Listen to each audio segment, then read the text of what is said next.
Romeo की किताब उसका 16वां अध्याय और 17 उसका 18। 16 की 17।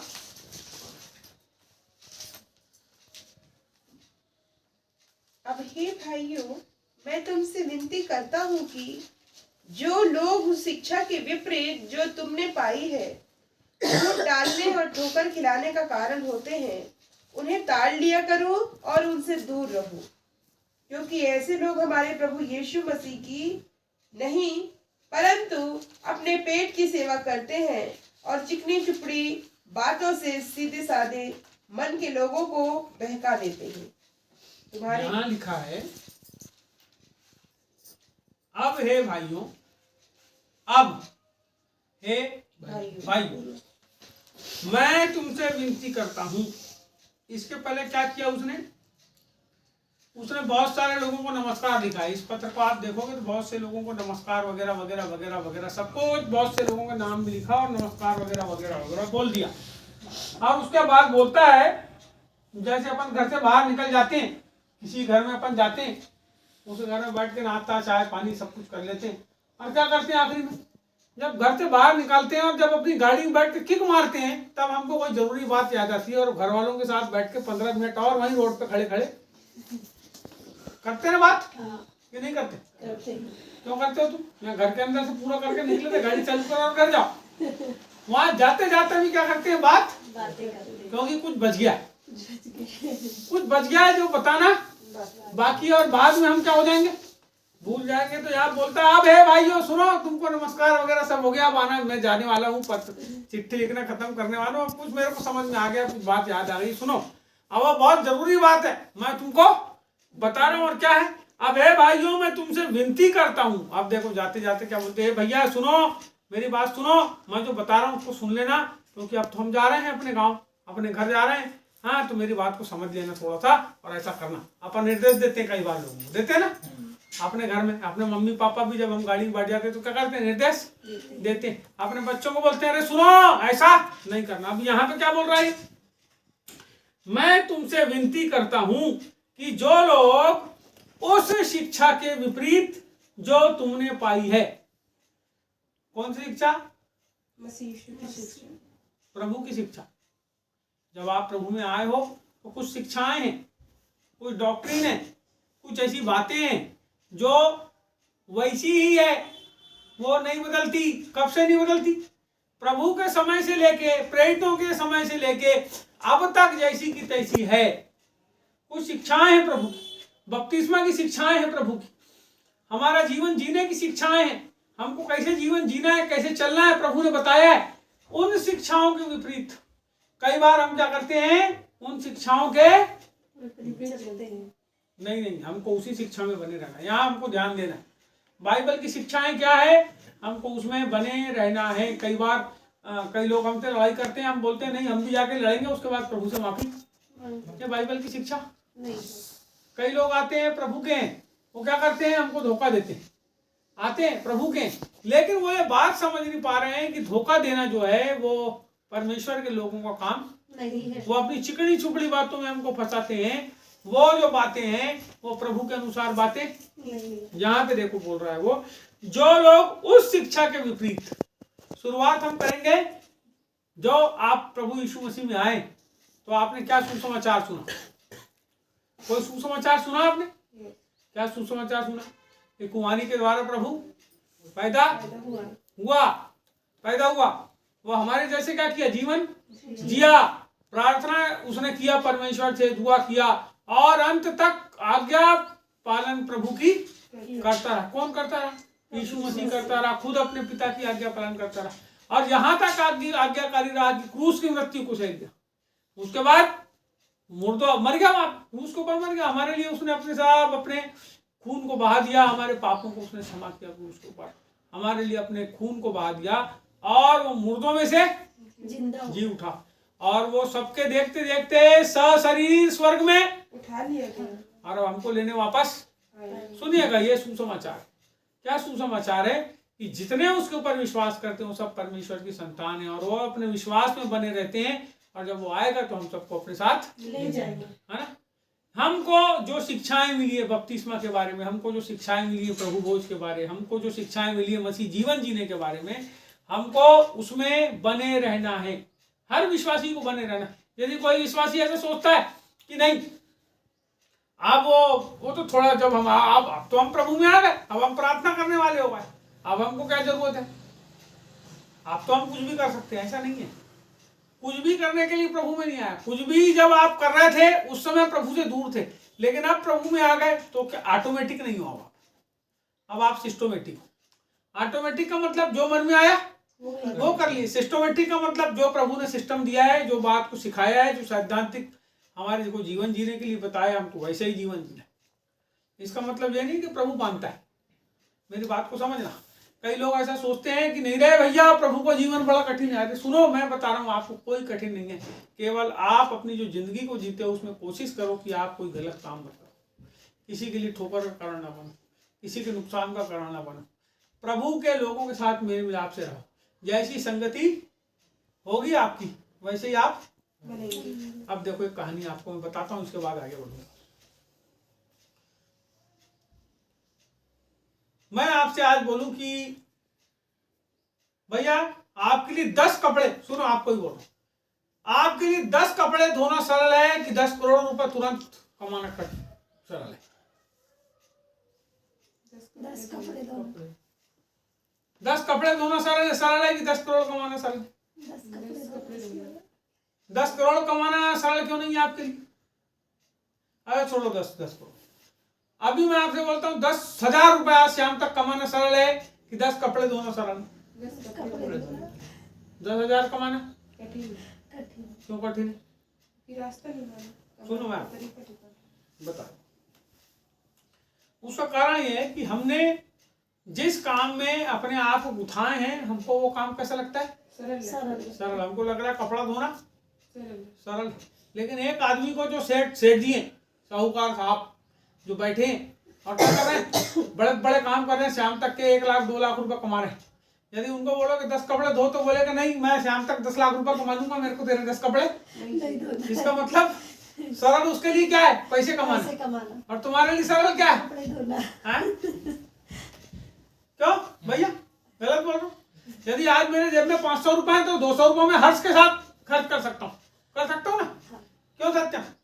यदि सत्यम के बाद 200 रुपए तो अब भी पेट्रोल लाके सबसे पहले वो गाड़ी में डाल के घूमेगा। समझ रहा बात मेरी?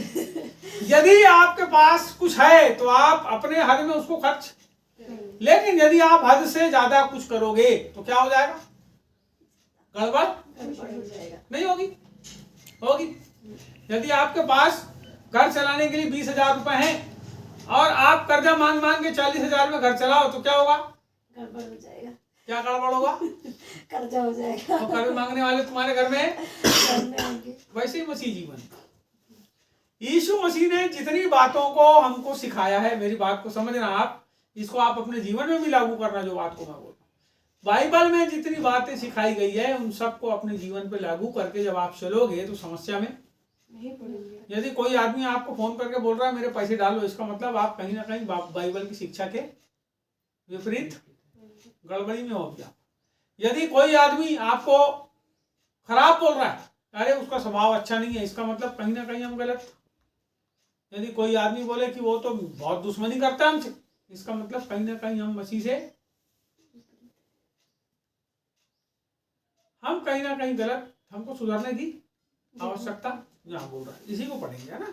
यहाँ लिखा है जो लोग उस शिक्षा के विपरीत जो तुमने पाई है, जो हमने पाई है, बोल रहा आगे, फूट डालने और ठोकर खिलाने का कारण होते हैं। बोलो, फूट डालने और ठोकर खिलाने का कारण होते हैं। ठोकर खाना क्या होता है? ठोकर खाने से क्या होता है भैया? धोखा खाना। और फूट डालना क्या होता है? फूट डालना यानी दो लोग की संबंध को खराब करना। संबंध को खराब कर। संबंध को खराब और ठोकर खाना यानी क्या होता है? ठोकर खाने से क्या होता है? अच्छा ही बताओ। जब आप रास्ते में चल रहे हो तो ठोकर खाने से क्या होता है? दर्द होगा। क्या होगा? दर्द होगा। ठोकर खाने से क्या होगा? दर्द होगा। दर्द होगा। कहाँ होगा? जहाँ लगेगी ठोकर। जहाँ लगे, पैर में लगती है ठोकर, कभी भी याद रखना। और पैर का काम क्या है? चलना। तो पैर क्या होता है? चलता है। और कोई चीज जब रास्ते में आता है, रोड़ा आता है, अटकता है आदमी, और तो क्या होता है? पैर में लगती, सबसे पहले चीज पैर में लगती है। और वो लड़खड़ा के गिर भी सकता है और संभल भी सकता है, दो चीज होती है ना। तो कई लोग ऐसे आते हैं जो आपके आत्मिक जीवन में क्या करते हैं? आपको चोट का कारण देते हैं। कैसे कारण देते हैं बेटा? चोट का मतलब आप जिस स्थिति पे हो उस स्थिति से कैसे हो जाओ। अरे मैं सीधा सीधा चल रहा हूँ, अचानक मेरा पैर जो है वो कैसे टकराया? पत्थर से टकराया, तो मैं क्या हुआ? चलते चलते रुक गया ना। इसका मतलब मैं हट के अपने पैर को थोड़ी देर सहलाऊंगा, फिर वो दर्द कम होगा, तब तक के मेरा वो समय गया, उतनी देर में वो जगह पहुंच जाता मैं। लेकिन क्या हुआ? ठोकर मैंने खा लिया, इसलिए मैं क्या हुआ? रुक गया। कितने सारे लोग हैं, कितने सारे मसीह लोग हैं। मैं आपको बताता हूं, मैं आपको बहुत बड़ी सच्चाई बताता हूं, आज ऐसा ही हो रहा है।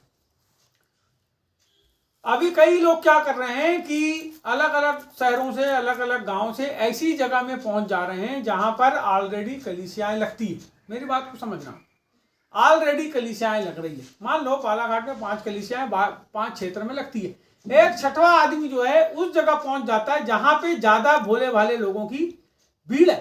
वो क्या करता है? वहां जाके लोगों के जीवन में फूट डालता है, फूट डालता है, फूट डालता है, फूट डालता है, और उस कलीसिया के लोगों को क्या करता है? बहका के क्या करता है? अपने पास अपने उनको ठोकर का कई बार ऐसा ठोकर खिलाता है कि वो जहां प्रार्थना में जा रहे थे वहां भी नहीं जाते, और उनको जहां अपने पास बुलाने की कोशिश करता है तो वहां भी नहीं जाते, और वो ठोकर खा के बैठ जाते, आगे नहीं बढ़ते। यहां बोल रहा है जो शिक्षा तुमने पाई है, सुनिए, बहुत सारी कलीसियाएं हैं जहां पे लोग जाते हैं, भरमना नहीं है।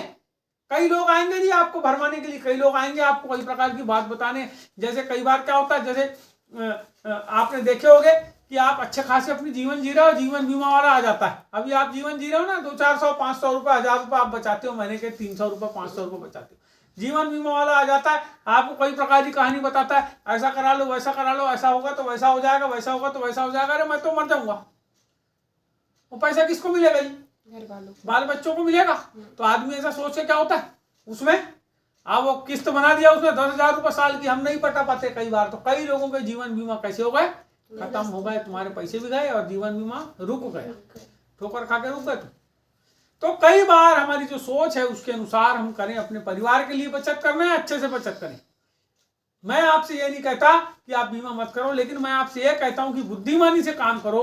यदि बचत भी करना है तो बुद्धिमानी से करो, जिससे आपका पैसा वक्त पे आपको मिल जाए। आज अरे मेरे घर में जरूरत है, मेरा पैसा मेरे हाथ में तो वापस मिले, है ना। वैसे ही प्रभु है, यदि आप परमेश्वर के साथ संगति, किसी ने कहा कि यदि आप परमेश्वर को दुख के समय ही याद करोगे, है ना, जब समस्या तभी याद करोगे, तो आप फिर समस्या में पढ़ोगे, फिर से पढ़ोगे, क्योंकि आप उसी समय याद करते हो, बाकी समय याद नहीं करते।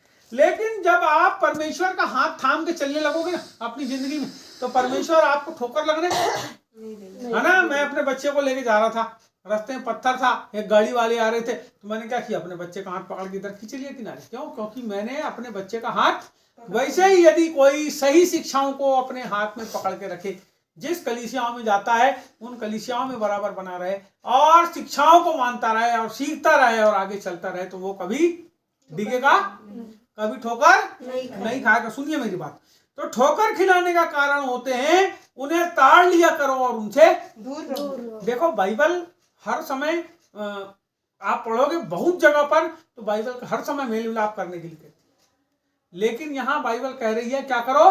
दूर रहो, है ना। यहाँ बोल रही है मेल मिलाप करो ऐसे लोगों से।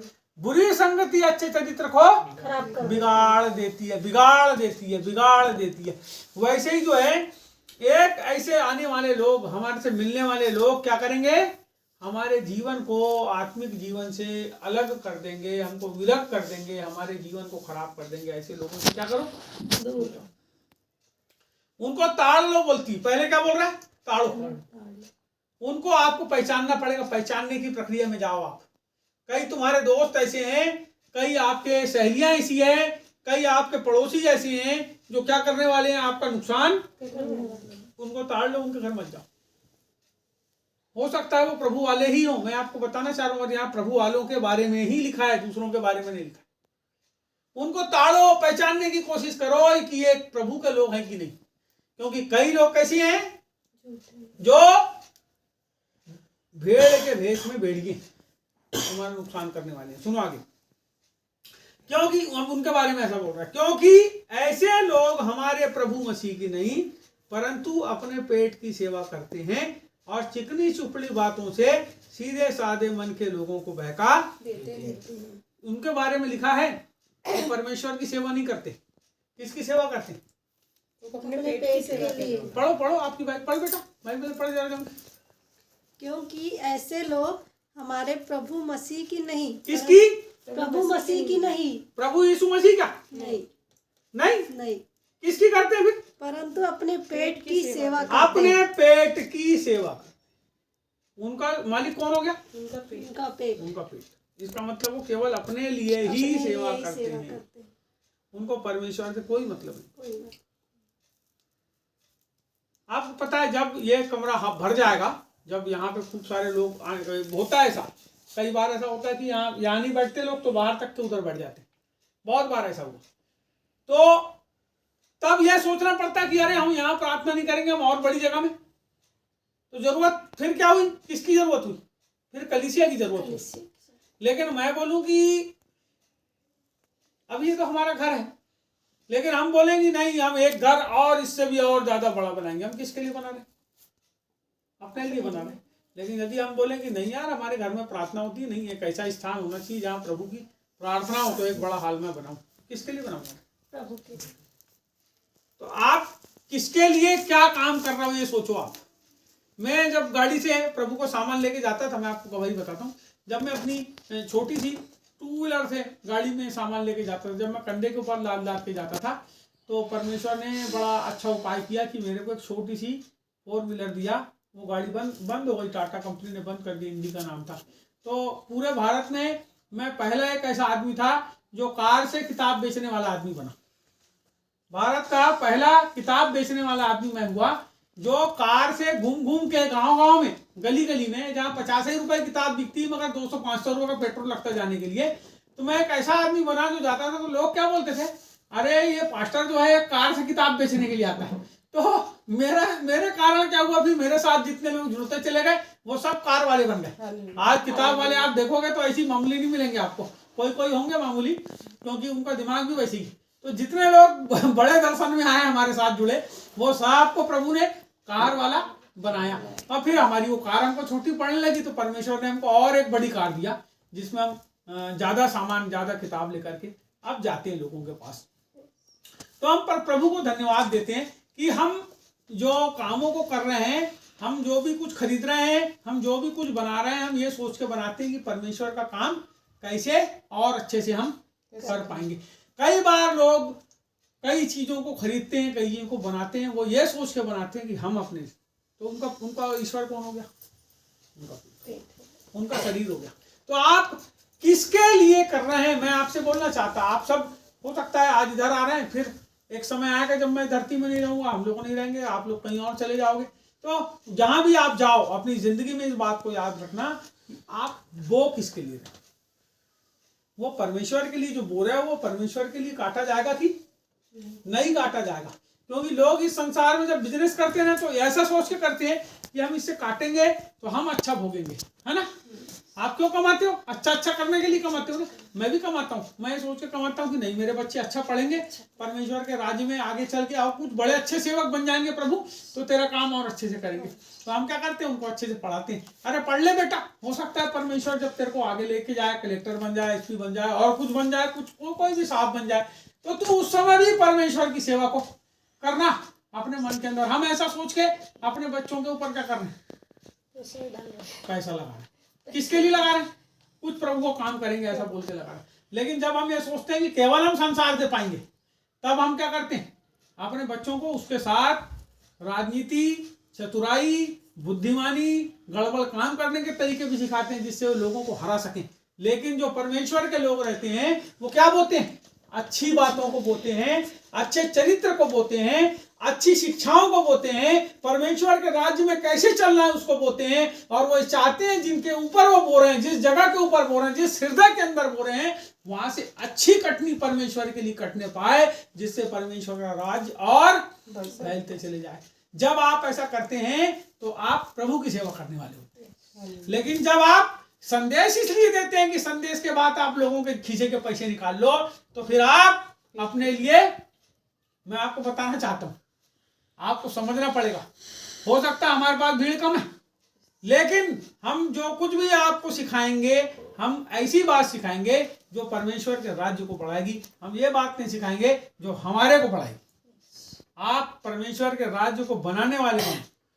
परमेश्वर आपके द्वारा अपने राज्य को विस्तारित करेगा, लेकिन आप अपने मन को खोलो। आप प्रभु की शिक्षाओं के लिए अपने मन को खोलो और ऐसी संगति से बच के रहो जो परमेश्वर के राज्य में फूट डालते हैं, जो आपके जीवन को हिला देते हैं, जो आपके लिए ठोकर का कारण है ना। इसके लिए आपको सतर्क होना है, सावधान होना है, अपने आप को बचा के रखना है। यहाँ पे आगे बाइबल बोलती है, क्योंकि ऐसे लोग हमारे मसीह की नहीं परंतु पेट की सेवा करते हैं और चिकनी चुपड़ी बातों से सीधे साधे मन के लोगों को बहका देते हैं।